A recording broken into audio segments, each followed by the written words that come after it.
I turned away for just a moment.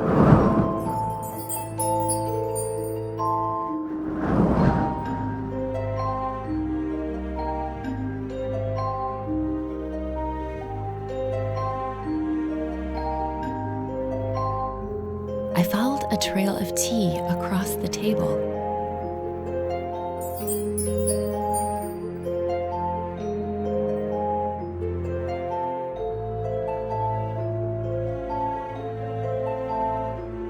And down the stairs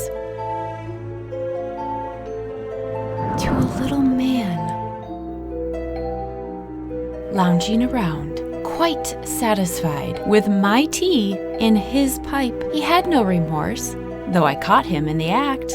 Just a smug little smile and a tip of his hat. This is Certainly Caroline with more Palmer Clay fairy tale nonsense. Learn how to make this doll at the Doll Academy. Click on the link for details.